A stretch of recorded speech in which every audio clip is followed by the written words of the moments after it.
Since Tudor introduced the Black Bay in 2012, the brand has consistently caught my interest.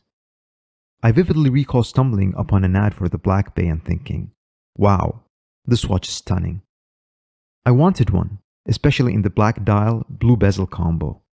But I didn't have the means to buy one, so I kind of just put Tudor in the back of my mind and went about my life. Hi everyone, welcome back to a new episode where I'll be reviewing my Tudor Black Bay 58. On this channel, I give my real honest thoughts on watches in my collection and offer some background to how I acquired my timepieces.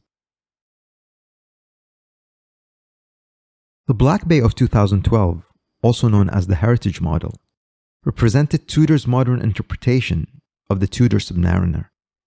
The watch borrowed elements from various vintage watches. The case of the reference 7922 from the 1950s, the large winding crown of the 7924, and the snowflake hands from the 1970s models.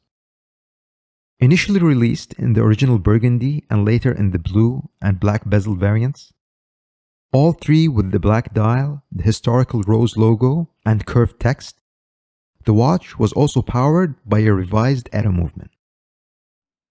Blending all those iconic design elements with a fresh modern take was smart thinking by Tudor.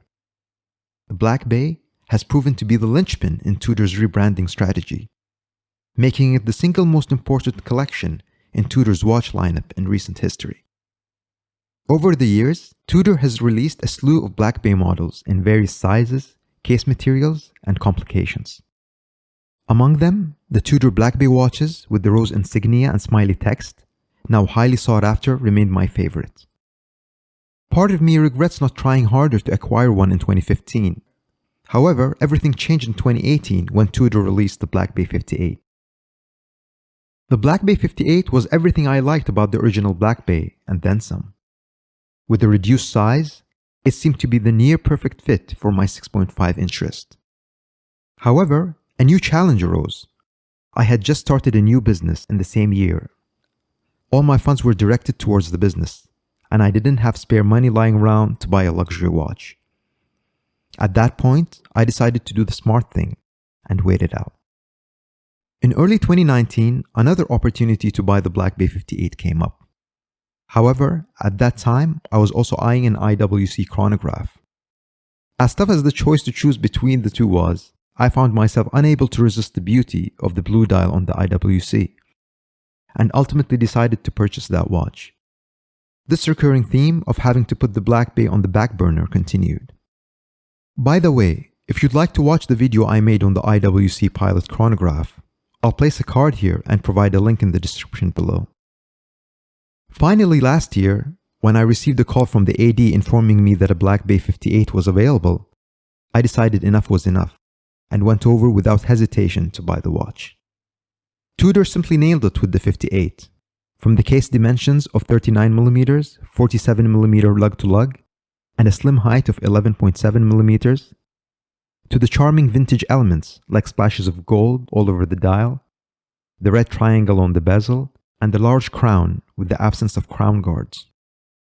The watch doesn't lack character with its snowflake hands, no-date look, and boxed sapphire crystal. At the same time, it showcases loads of quality and finish, with brushed case surfaces, polished bevels, and an aluminum unidirectional 60-click bezel, offering a tactile and responsive feel when rotated. Tudor's 2016 departure from era movements, in my opinion, elevated their timepieces to a whole new level. The chronometer spec MT5402 in the Black Bay 58 has 27 joules with an impressive power reserve of 70 hours and beats at a frequency of 28,800 vibrations per hour at 4 Hz. I love wearing this watch. The 39 just sits perfectly on my wrist. Even though I own other watches, small and big, for me, the Black Bay 58 is in the top 3 most comfortable watches to wear in my collection. Many of my initial thoughts about the Tudor Black Bay remain unchanged today, even after all these years since it was first released. And since I don't wear it enough, almost a year later, the honeymoon period for me is far from over. Some might ask, well, why didn't you go with the Black Bay 54 that was released in 2023? instead of the now well-seasoned 58? My answer to that would be, the day I went to buy the 58 at the authorized dealer, I was also offered the Black Bay 54. I can appreciate how the 54 is a close reissue of the original in dimensions, and I understand how some might be attracted to the clean aesthetic of this watch. However, two things stood out to me when I tried on the watch. First, I thought it looked way too small for me. And second, it appeared too clean, almost to a point, dare I say, of being too simplistic. But that's just my opinion. 6 years since the 58 was first introduced, and especially since the release of the new Black Bay 54, the price of the watch has more or less stabilized in the market, and it has become more available. If you're interested in one, I think now's the best time to get one, new or used. Ever since the launch of the Black Bay, Tudor has released some astounding pieces like the Black Bay GMT, Pro, and Pelagos 39. Yet the Black Bay 58, with its vintage-esque design and subtle charm, remains a favorite amongst collectors and enthusiasts. And I think it's one of the best luxury watches that anyone considering to buy a dive watch should have on their shortlist. That's it for this episode. I hope that you like the content I'm putting out. If so, please leave a like and consider subscribing to my channel. I wish you the best in your watch journey, and I'll see you in the next one.